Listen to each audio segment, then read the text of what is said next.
Comment travailler avec un assistant virtuel sur eBay? Dans cette vidéo, on va voir ensemble comment est-ce que vous pouvez mettre en place une collaboration avec un assistant virtuel. Quelle est l'importance de l'assistant virtuel dans un business qu'on fait sur eBay? Comment mettre en place cette collaboration-là et quelques éléments clés qui peuvent permettre de réussir cette collaboration. Bienvenue sur Business Machine.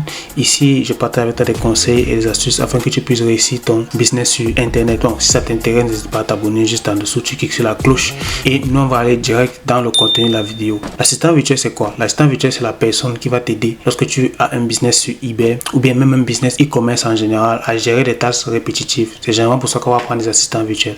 Ça veut dire que si on se rend compte que dans notre business, il y a certaines tâches répétitives qui peuvent être que ce soit des tâches administratives ou bien des tâches liées aux clients qui sont répétitives. On peut passer la tâche à un assistant virtuel. Maintenant, vous allez avoir deux types d'assistants virtuels. Vous avez des assistants virtuels qui sont déjà prêts, déjà formés et qui connaissent votre business. Là, vous allez directement leur dire qu'est-ce qu'ils doivent faire, comment ils doivent le faire et ils vont assurer le service et vous allez les payer tout simplement en retour du temps journalier. Ensuite, vous avez le deuxième type d'assistants virtuels qui sont des assistants virtuels que vous pouvez former. C'est-à-dire que c'est des personnes qui maîtrisent l'outil informatique et que vous pouvez former pas à pas pour qu'ils comprennent votre business et qu'ils puissent travailler tout simplement pour améliorer soit le temps que vous mettez sur des tâches, soit la qualité et même la quantité de tâches que vous faites au quotidien. Maintenant, moi je conseille principalement de prendre le deuxième type d'assistant virtuel parce que vous pouvez prendre des assistants virtuels qui sont des personnes qui maîtrisent l'informatique et les former pour qu'ils comprennent votre business, pour qu'ils puissent tout simplement vous aider. Mais ce n'est pas toujours évident d'en avoir. Donc vous pouvez également passer par la première méthode qui consiste à trouver des assistants virtuels qui connaissent déjà le business sur eBay et qui savent comment ils vont vous aider tout simplement à améliorer ce qu'il y a dans votre boutique. Donc ça peut être pour l'envoi des produits, ça peut être pour lister les produits,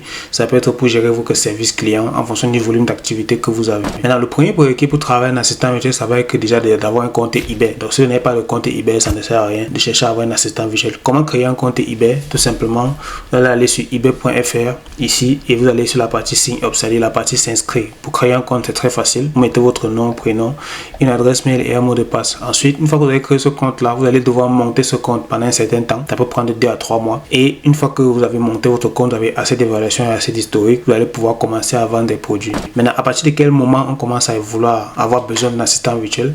C'est à partir du moment où on commence à faire des chiffres d'affaires qui sont assez intéressants, entre 1000 et 1500 euros. Là, vous pouvez commencer à vous dire que c'est intéressant de scaler avec un assistant virtuel. Donc, à partir de ce moment-là, vous pourrez prendre un assistant virtuel avec les deux critères que je vous ai présentés précédemment. Soit former cet assistant virtuel pour qu'il comprenne votre business, soit alors directement prendre un assistant virtuel qui a déjà des compétences et que vous allez payer tout simplement par rapport à ses compétences et par rapport aux tâches que vous allez lui donner. Concrètement, l'assistant virtuel va vous servir à quoi? L'assistant virtuel va principalement vous permettre de gagner en temps. Il vous permettre de gagner en temps sur des tâches répétitives, comme je l'ai dit en début de vidéo. Les tâches répétitives qu'on rencontre dans un business eBay, notamment ici, comme vous le savez, je parle de eBay en dropshipping, bien évidemment, ça va être de mettre des produits régulièrement sur le site web. Donc, première des choses, c'est lister des produits. Donc, créer de nouvelles offres produits régulièrement, chaque jour, chaque semaine. Donc, c'est bien de pouvoir créer des nouvelles fiches produits régulièrement. Donc, c'est la première tâche qu'un assistant virtuel pourra faire pour vous aider à gagner en temps. Parce que vu que c'est une tâche que vous faites régulièrement, logiquement, ce serait bien que l'assistant virtuel puisse le faire. Une autre tâche que l'assistant virtuel peut faire, c'est envoyer les produits aux clients. Une fois que vous allez recevoir vos ventes, si vous n'êtes pas disponible pour envoyer les produits aux clients, un assistant virtuel peut s'en charger. Ça veut dire que l'assistant virtuel va prendre les informations du client et ensuite tout simplement commander pour vous régulièrement. Ça aussi, c'est une tâche qui peut être faite. Après, c'est une tâche qui est un peu délicate parce que ça nécessite le fait qu'il faut que l'assistant virtuel ait accès à vos comptes bancaires ou bien que vous mettez un budget à sa disposition pour qu'il le fasse. Ça, je vous conseille de le faire si vous avez une relation étroite avec la personne ou bien si vous avez la possibilité dans votre compte bancaire de créer des espaces, on va dire, collaborateurs où la personne aura accès uniquement pour faire un certain type de transaction. Hormis ces deux cas de figure, je ne pense pas que ce soit une très bonne idée de donner l'accès à vos comptes bancaires à un assistant virtuel. Mais c'est une tâche que l'assistant virtuel peut exécuter. Autre tâche que l'assistant virtuel peut faire, c'est gérer vos messages, donc répondre aux offres que les clients vont vous envoyer, répondre aux messages, donc besoin de connaître des choses sur des produits ou bien vos services. Ça, l'assistant virtuel peut faire. Donc, gérer vos... En fait, c'est une sorte de service client que l'assistant virtuel peut faire. En gros, voilà vraiment les 3 choses principales que l'assistant virtuel peut faire. Pour moi, qui sont fondamentales sur eBay, c'est répondre aux messages, envoyer les produits et lister les produits. Après, vous avez des assistants virtuels qui sont un peu plus expérimentés, qui peuvent aussi rechercher les produits pour vous. Moi, je ne conseille pas de faire ça parce que ça voudrait dire que vous perdrez en fait le contrôle contrôle sur le type de produit que vous mettez dans vos boutiques. À moins que vous ayez une stratégie particulière sur votre boutique et que l'assistant virtuel a compris exactement quel type de produit vous recherchez, là vous pouvez lui déléguer la recherche de produits. Mais pour un début, moi je conseille par exemple la première année de votre boutique sur eBay, moi je vous conseille à vous d'avoir vous-même vos propres produits et de les communiquer à l'assistant virtuel. Maintenant, la façon de les communiquer, je vais vous montrer, pour ceux qui vont rester jusqu'à la fin de la vidéo, comment est-ce que c'est possible de soi-même chercher ces produits et ensuite de communiquer ces produits-là facilement à l'assistant virtuel pour qu'il puisse les lister régulièrement. La seule limite que vous allez rencontrer avec l'assistant virtuel, c'est qu'il ne va pas pouvoir sponsoriser dans votre boutique. Ça veut dire que l'assistant virtuel, généralement, j'ai remarqué que eBay ne permet pas à l'assistant virtuel, lorsqu'il liste vos produits, de faire de la publicité. Donc, ça veut dire d'activer la publicité sur vos annonces. Ça veut dire que généralement, une fois que l'assistant virtuel aura fini de lister les produits, c'est à vous, le propriétaire du compte, de venir activer la sponsorisation. Je ne sais pas si sur les autres marketplaces c'est déjà actif la fonctionnalité là, mais sur eBay France, de mon expérience, ce n'est pas encore actif. Sur eBay UK, ce n'est pas actif. Il faudrait peut-être voir sur ebay.com. Mais je doute fort que si ce soit actif, si ce ne soit pas actif sur ebay.uk ou bien eBay France,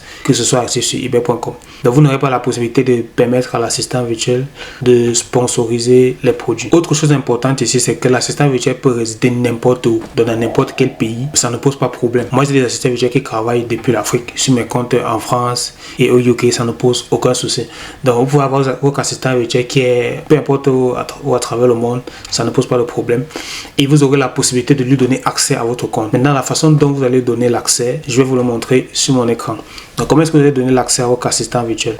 Première des choses, vous allez aller sur votre compte eBay, dans votre compte vendeur, et vous allez aller dans les paramètres de votre compte. Donc ici, les paramètres du compte. Dans les paramètres du compte, vous allez chercher la partie autorisation. Donc la partie autorisation, c'est la partie où vous avez toutes les autorisations qui sont liées à votre compte. Comme je l'ai précisé, le premier prérequis, c'est d'avoir déjà un compte eBay et d'avoir déjà fait des ventes, un volume de vente intéressant pour que vous donniez accès à votre assistant virtuel. Donc, ce que vous allez faire, c'est que vous allez donner accès donc, sur cette partie-ci à l'assistant virtuel sur votre compte. Donc, vous allez ajouter un nouvel utilisateur ici. Donc, lorsqu'on va ajouter un nouvel utilisateur, là, il me demande mon mot de passe. Donc, je vais confirmer mon mot de passe. Lorsqu'on va ajouter un nouvel utilisateur, on va ajouter cet utilisateur-là avec les droits. En fait, cet utilisateur-là, c'est notre assistant virtuel. Donc, on va lui donner certains droits. Qu'est-ce qu'on fait ici? On va mettre le prénom de l'assistant virtuel, on va mettre son nom, on va mettre son adresse mail ensuite. Ensuite, ici, on va tout simplement préciser les autorisations auxquelles il a droit. Donc, par exemple, ici, vous avez la panoplie de choses qu'un assistant virtuel peut faire en plus de ce que j'ai énoncé précédemment. Donc, un assistant virtuel peut télécharger les rapports sur les commandes, il peut ajouter le suivi de la livraison, il peut imprimer les bordereaux d'affranchissement. Ça, c'est si vous envoyez des produits en physique, donc ça ne nous concerne pas forcément, nous qui faisons du dropshipping. Il peut gérer les remboursements, les demandes, les litiges, si vous en avez. Il peut gérer les promotions et les groupes d'acheteurs.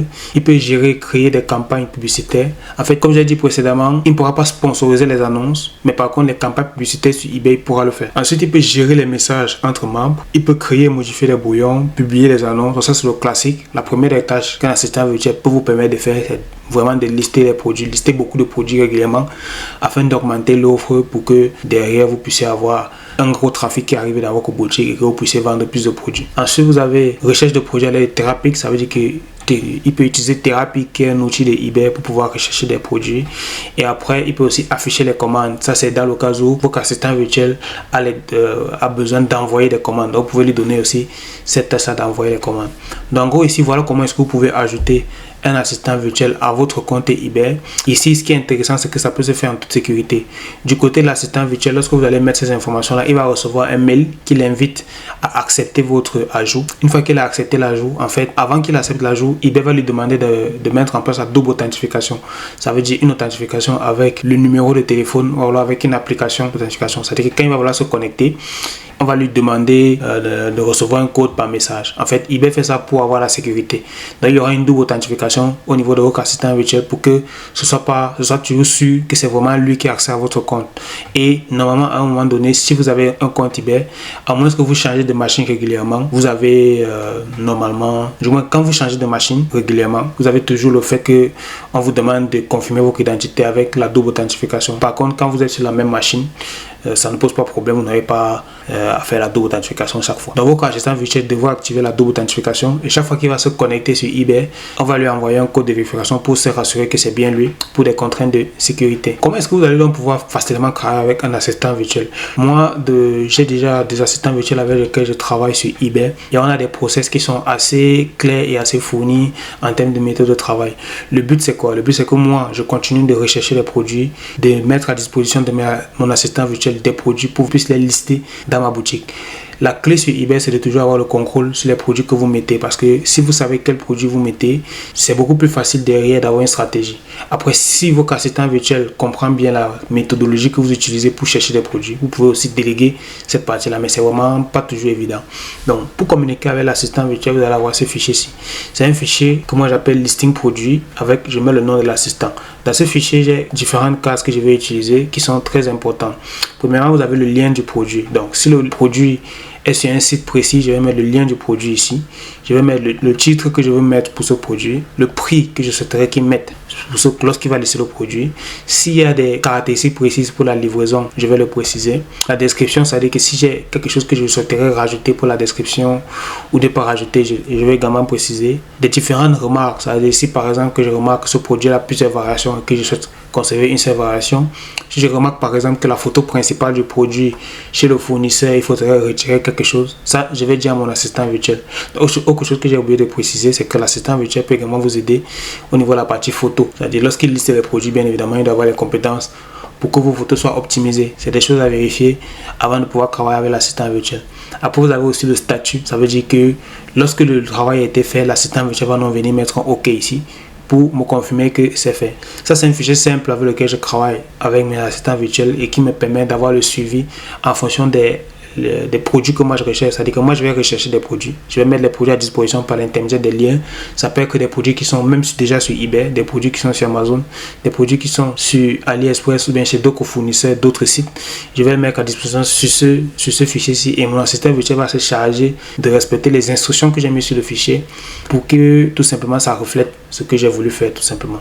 Ensuite, autre chose qui est intéressante et importante, c'est que lorsque l'assistant virtuel a fini de travailler, ce serait bien qu'il vous dise comment est-ce qu'il a travaillé, combien de temps il a travaillé, et en fonction de ça, vous savez exactement s'il est productif, c'est-à-dire vous savez si en 2 heures de temps, il a pu lister par exemple assez de produits, s'il fait la recherche de produits en 2 heures de temps, combien est-ce qu'il a listé de produits. Donc, généralement, c'est bien de créer donc une partie qui s'appelle rapport d'activité. Dans mon fichier, vous allez voir qu'il y a une partie rapport d'activité où l'assistant virtuel va mettre la date à laquelle il a travaillé, il va mettre l'heure à laquelle il a travaillé. Donc moi je vais juste créer une case, une colonne date et une colonne commentaire. Dans la colonne date, il va préciser la date du jour à laquelle il a travaillé et bien évidemment il va mettre l'heure à laquelle il a commencé et l'heure à laquelle il a fini. Maintenant il y a une partie commentaire, ça veut dire que s'il a rencontré des difficultés particulières, il pourra les renseigner en commentaire là et on verra comment améliorer pour les prochaines fois. Donc le fichier vous permet de collaborer avec l'assistant virtuel facilement. C'est un sheet qui est facile à faire sur Google Sheet.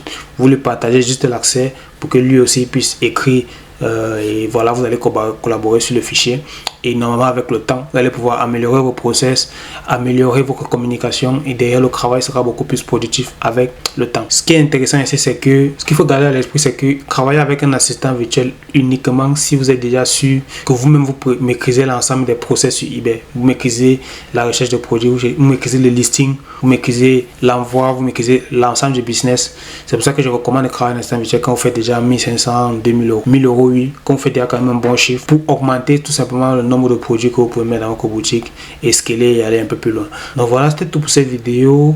Le but c'était de te montrer comment est-ce que tu peux travailler avec un assistant virtuel, te montrer comment est-ce que l'assistant virtuel peut être une plus-value dans ton business de dropshipping sur eBay. Donc si tu as déjà eu à travailler avec un assistant virtuel ou bien que si tu souhaites à l'avenir travailler avec un assistant virtuel, tu peux me dire ce que tu penses de travailler avec un assistant virtuel sur eBay. Et pour ceux qui sont déjà avancés, c'est une bonne option. Pour ceux qui sont débutants, c'est pas forcément la meilleure chose à faire. Il faut être encore un peu patient et lorsqu'on commence à faire des chiffres intéressants, là on peut travailler avec un assistant virtuel. Donc dis-moi ce que tu en penses dans les commentaires. N'oublie pas de partager la vidéo dans tous tes groupes de business. Tu peux t'abonner pour ne pas manquer les prochaines vidéos qui vont apparaître sur la chaîne. Et moi je te remercie. On se retrouve dans une prochaine vidéo.